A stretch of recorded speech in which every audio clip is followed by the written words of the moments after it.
Hello, it is I once again, Jordan, aka Defcos, here today. Oh, a One Piece fanboy extraordinaire, here today to do a reread review of One Piece Volume 19. Um, I'd actually forgotten about the cover of this volume. When I saw it today, I was just like, "Oh shit, I didn't remember this cover." Um, but yeah, yeah. So let's get right into it. I'm gonna read the forward. All right, it says, "Brown is the warm color of Mother Earth, but I don't think it would be a good color for toilet paper, right? Because you wouldn't be able to see stuff, you know." But enough of this disgusting subject. Stop talking about it, okay? All right, get ready. Volume 19 of One Piece is about to begin. Ichiro Oda, 2001. I guess he kind of raises a valid point.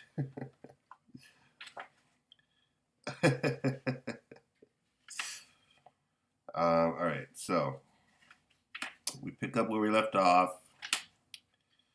The Straw Hats are on their way to Rain Base to meet Crocodile. I put a post-it note right here off the bat. Why did I do that? I read this a couple hours ago. I went and had, oh yeah, happy Easter to anybody who is watching today. If anybody indeed watches today, it is Easter Sunday, so happy Easter. I just had lunch with or like a late lunch with my aunt, so that was really nice. Okay, so I put a post-it note here on this, like, it's like the first page. I'm trying to remember why I did that. Um, oh yeah, I remember. It's because this is one of the first, not the first instance at all, but the first instance in this volume, at least, where Zoro exhibits his lack of a sense of direction. Zoro says, "Okay, let's go," and then he starts heading south, and they're like, "Hey, north is this way, right here." Um, and I actually brought this up in a video I did like years ago, but I wonder if Zoro's lack of a sense of direction has something to do with because I brought this up before, like I said, but you probably didn't see that video, so I could bring it up again. Uh, Zoro, when we first hear about Zoro, really early on in the story, in like the first volume, I think Kobe talks about how he's like a demon man, or like he has like the soul of a demon, or something like that.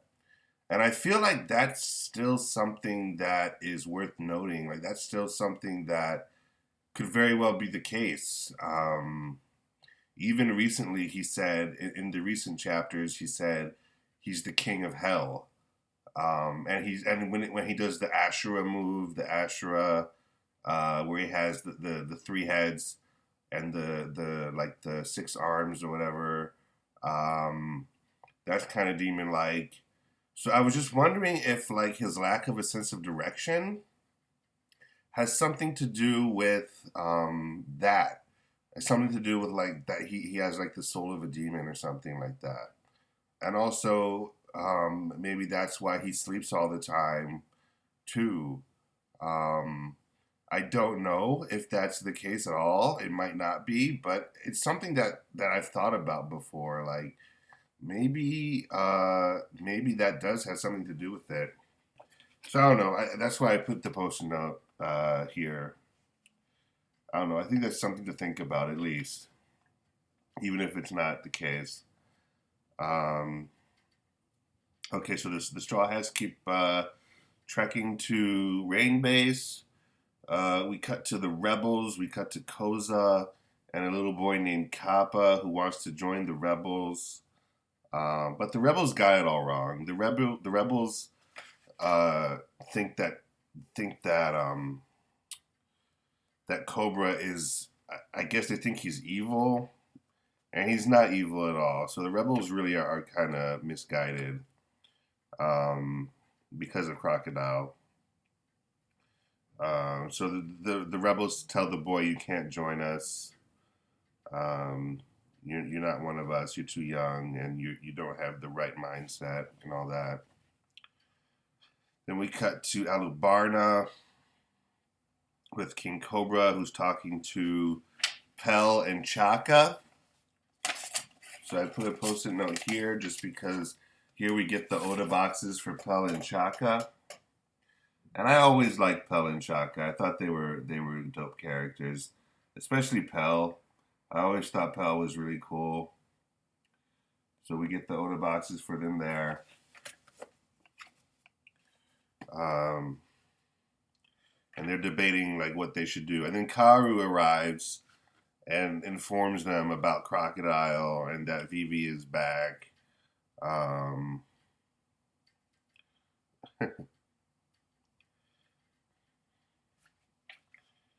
so yeah, so now Cobra finally knows that Crocodile is the one who's behind everything.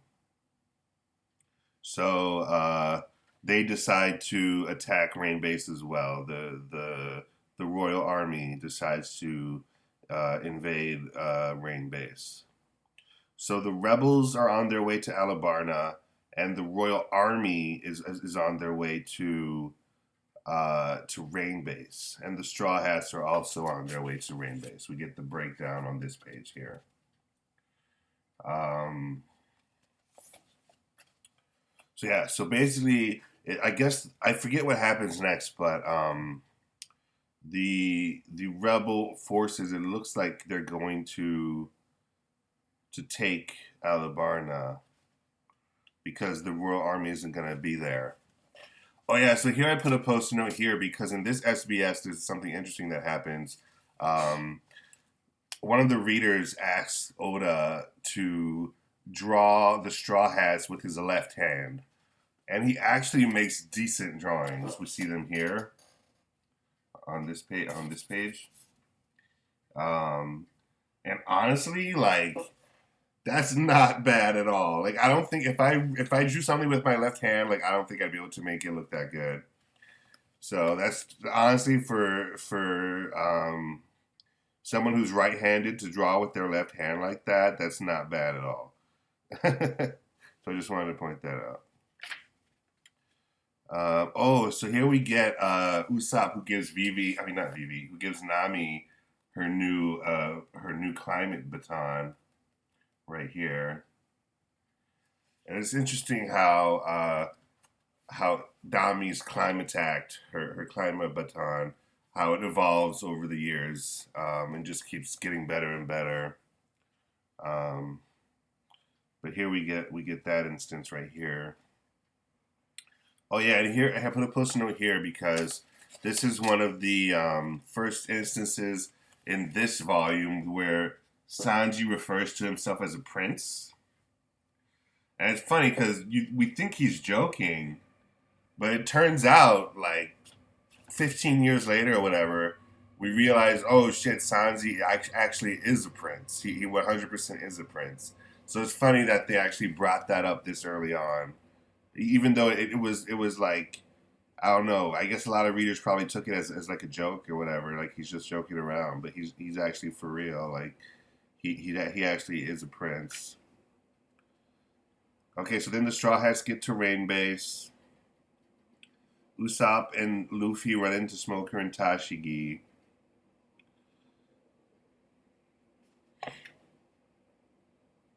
And they start to chase them. So the Navy starts to chase the Straw Hats again.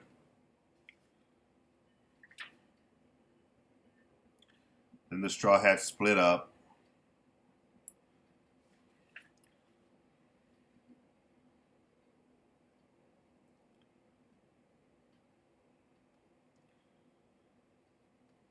Sanji fights some of the Marines.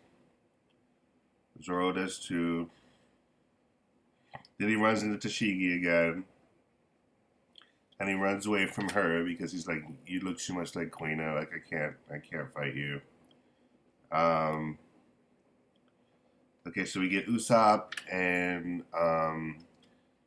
Nami who arrive at Rain Base. Oh yeah, I put a post-it note here because here we get Zoro who kicks a bunch of the millions. Right here, he just kicks them, and that's a few volumes ago. We had a scene where Zoro like backhanded one of Wapple's vassals, and now we get a scene where he just kicks like three of them, and it's like, damn, I guess Zoro kind of does use like hand-to-hand combat sometimes. He's still strong, like even if he's not using his swords.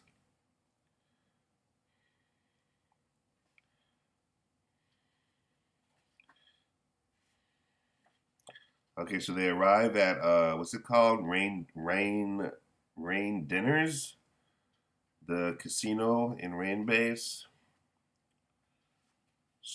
Crocodile's casino, and then they get captured in the cage, the big cage there. They take a wrong turn and end up in the cage. And I remembered that scene. I remembered well, I didn't remember everything, but I definitely remembered this scene where the Straw Hats get caught in the cage with Smoker.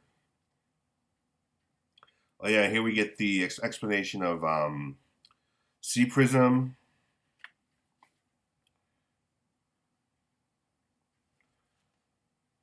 Yeah, Smoker explains to them that that sea prism stone like has the same effect as like the ocean on devil fruit users. So we get that sequence there. Um, and apparently the cage is coated in sea prism, so they can't get out.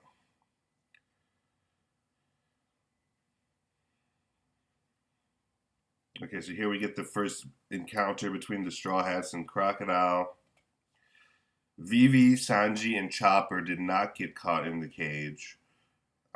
So they still have to figure out a way to like free the other Straw Hats. And that comes into play later. I put a post-it note here. Oh yeah, I put a post-it note here because here we see Pell in his falcon form. He's like flying around. He grabs Vivi. Then we see him in his hybrid form. And they actually say, you're lucky to see this. Only 5 flying devil fruits are known to exist. And that got me thinking because I was just like, wait a second, really? Are there only 5? And then I started trying to remember like devil fruits where characters fly, and I couldn't really think of any. Um, I mean, there's Pell, obviously. Then the only other one I could think of was Kaido. Kaido can fly in a dragon form, but I don't know if they're referring to that here. But he can definitely fly. And I was just trying to think of like what other devil fruits have we seen with characters that could fly, and I couldn't really think of a ton of them. Uh, but I don't know. I must be forgetting. I must be forgetting some. I probably am. But yeah, that's interesting. I don't know. Like, I really don't know what other devil fruits enable you to fly. Um, yeah, I'm gonna make a note of that and think about that as I reread. Um, oh yeah, so here we get Miss All Sunday who shows up with to face Vivi and Pell, and here we actually get the first instance of seeing Nico Robin's like power. Like right here, it looks like she's putting her hand through Vivi, but she's actually just making her hand grow out of her back. So it looks like she's like piercing her. And then she does the tres fleur. That's actually something else that always kind of confused me. I feel like Robin uses a combination of French and Spanish. Like it's not. She says tres fleur. Tres is. I'm pretty sure that's Spanish, and fleur is French. So it's interesting that she uses both those languages at once. I'm pretty sure that's what she does.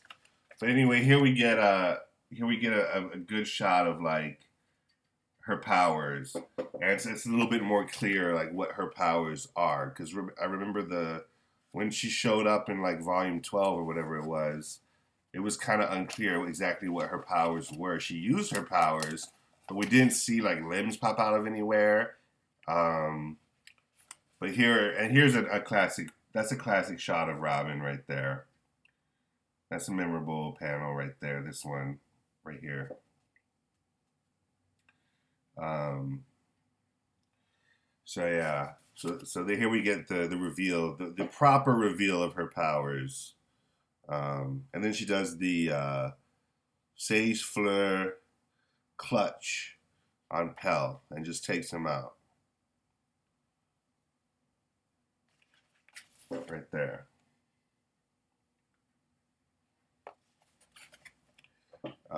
Yeah.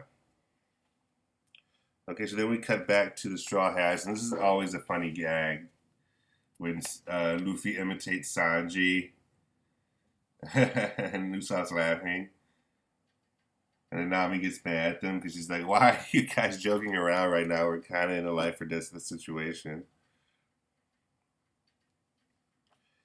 Then Vivi shows up, and we get to see Crocodile. She attacks Crocodile, and his head just poofs into sand.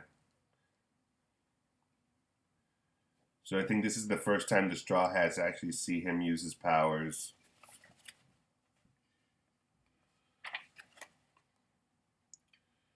Okay, so Operation Utopia is set to begin.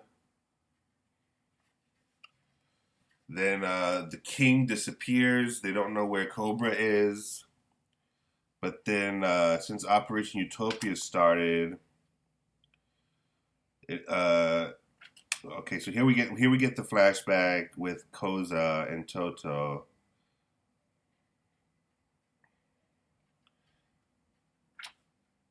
And we get to see Koza talk to the king about the rain and how they need rain, and how he has the dance powder, but he's not using it to make it rain. And I thought that I was a little confused by that, because I thought that the reason that he wasn't using the dance powder was because he like Crocodile had it or something like that. Like I thought that the whole reason that the drought happened was because it was all because of Crocodile. Like Crocodile was behind it, not the king. But here we get a sequence where Koza is talking to Cobra, and Cobra is like, no, we can't use the dance powder. We have to wait for it to rain naturally. Um, and then Koza's like, no, we have to use the dance powder. So that's where their like opinions differ. So I guess it is kind of partially because of Cobra, because I guess he could just use the dance powder, but I guess he says if we use the dance powder, it'll make matters worse. So so I guess it's not a good thing to use the dance powder. You don't want to just use it to make artificial rain.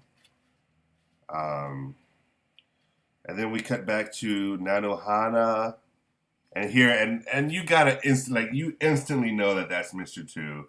Like the second he shows up in Nanohana, he starts acting like a dick. It's like, yeah, there's no way that's actually King Cobra. That's definitely Mr. Two. He kicks the little kid. Yeah, so that's definitely Mr. Two, and I knew that off the bat. And it's kind of hard not to know that. Here, I put a post note here for no reason other than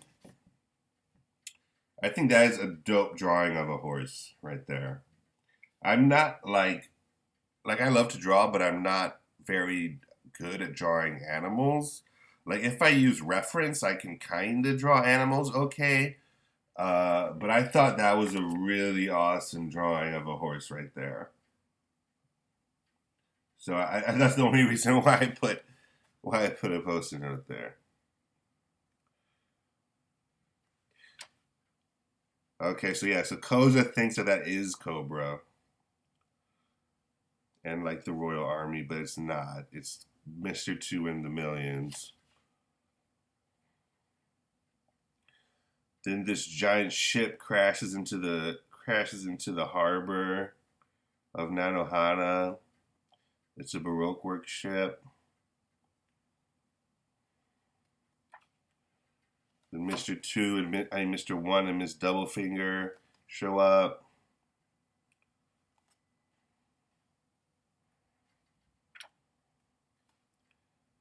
Yeah, so this is basically Operation Utopia in full effect. They're like trying to instigate more conflict between the rebellion and the royal army. They're really trying to like get a war started by having Mr. Two show up as Cobra and act like a dick. But then the little kid Kappa sees that it wasn't Cobra, it was Mr. Two, but he's too injured to really relay that information to anybody. But then the rebels decide they're like, yeah, we're gonna take the capital. We're gonna do that. We're gonna fucking go ham. One Piece is so epic. Like I'm guessing the live action. I think they're trying to do like a new like Game of Thrones type thing. Like I guess like a wackier, cartoony Game of Thrones, which I guess is kind of a way you could describe One Piece anyway. Um, but yeah, but I think they're going for like the epic, episodic, which is what One Piece is. So I guess that's what they're trying to do, and I think they have a pretty big budget. So I mean, but Alabasta probably isn't gonna be for like Alabasta is probably not gonna be until like season three maybe of the live action, something like that. Maybe season two, I guess. We'll see. I mean, they're probably gonna cut some stuff out, so maybe it will be season two.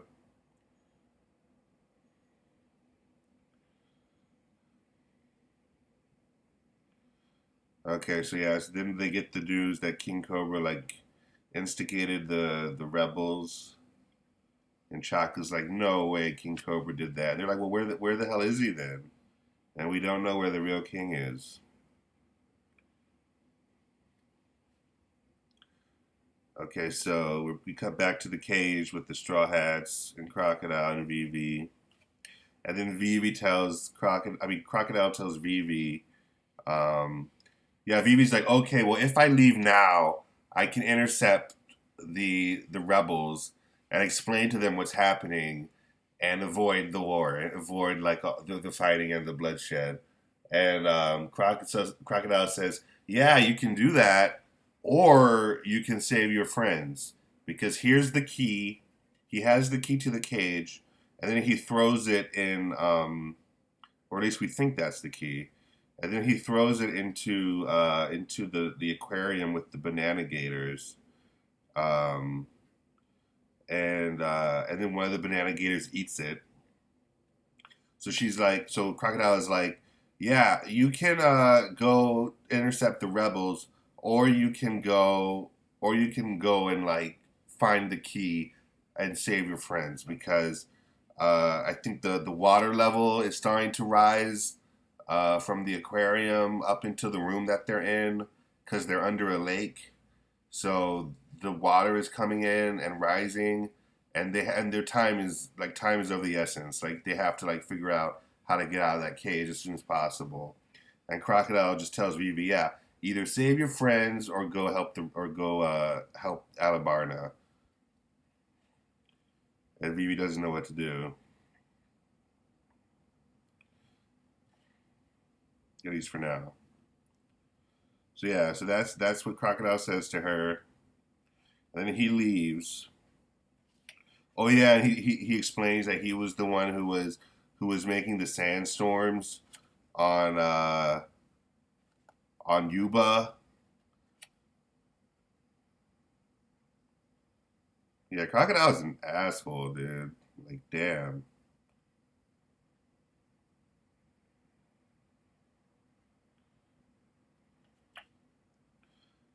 Oh yeah, yeah. Then Luffy says, "You gotta save us because if you don't save us and we die, then who's gonna stop Crocodile?"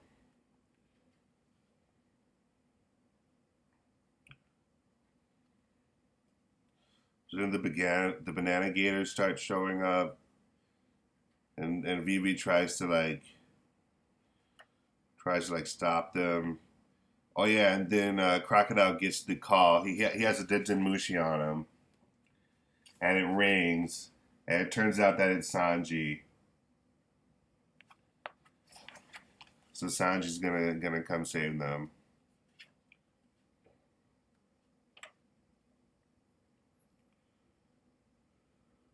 And here's another reference to Sanji being a prince. Because Crocodile's like, "Who are you?" Because he remembers him from before when they were at Little Garden, and he was talking to Sanji over the Mushi, and Sanji was like, you know, posing as Mr. Three, um, and then right here he says, "Oh," he recognizes his voice, and he's like, "Oh, who are you?" He's like, "Me, I'm Mr. Prince." So that's another reference to Sanji being a prince that nobody caught on to until the Totland arc.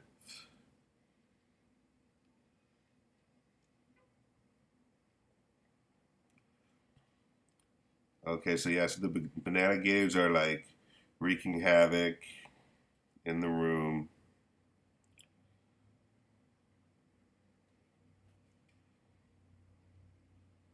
The water levels are rising.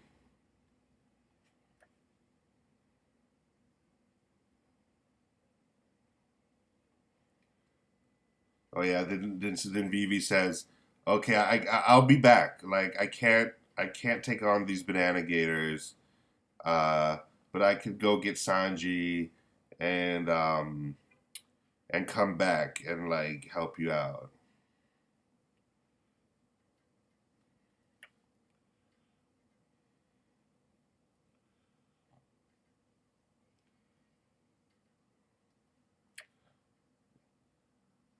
So yeah, so that's what she does.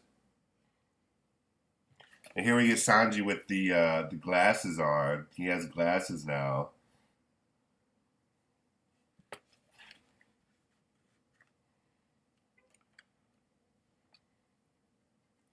And Chopper is causing a diversion. Uh, Chopper is pretending to be Mr. Prince. So everybody's chasing Chopper.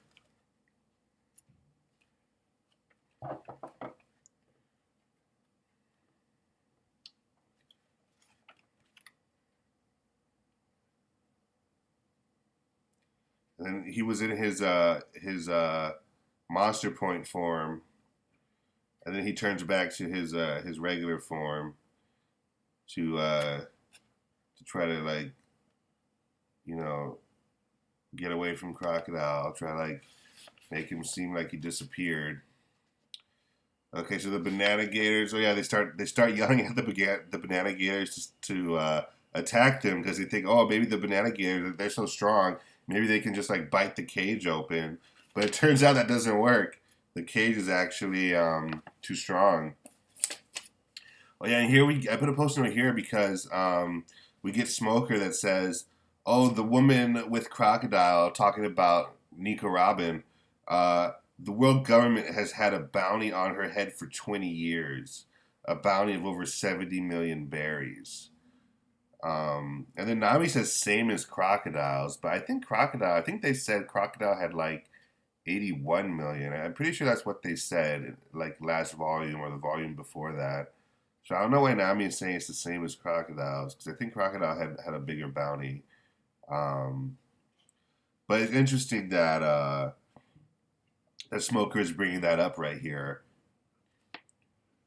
because it's just planting the seeds of like, oh, there's more to Nico Robin than we know so far. Okay, so the water levels are rising, and here we get Sanji who shows up and takes out one of the banana gators with the bad manners kick course. Boom. Takes him out. Double pay spread.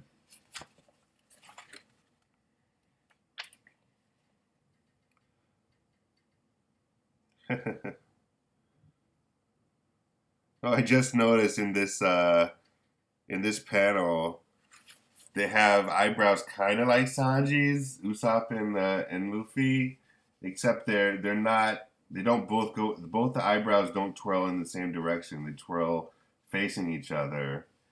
So that's a little different. So maybe Oda didn't think about that until later.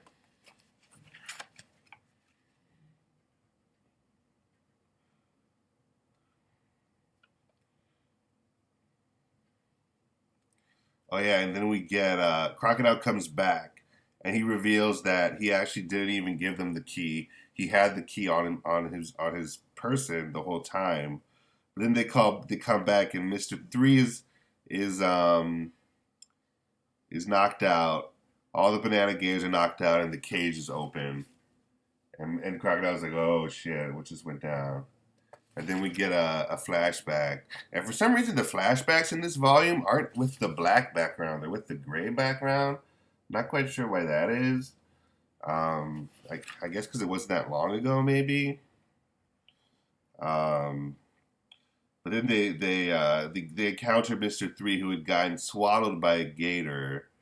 Uh, but he put himself in a wax ball so that he didn't get digested or whatever. And then Usopp says, "Oh yeah, maybe Mister Three can make a duplicate key with his powers." And then Mister Three just does it. He just does it. He just opens the cage for him. I guess Sanji beat on him a little bit because he's kind of like bloody and he has a bump on his head. So I guess Sanji like persuaded him with some kicks to like open the cage, but we don't see that happen. It just cuts to him opening the cage with the bumps on his head. So yeah, so all the banana games are taken out. They're out of the cage. Oh yeah, and then Zoro saves Smoker, which I thought was interesting, but it was because Luffy told him to.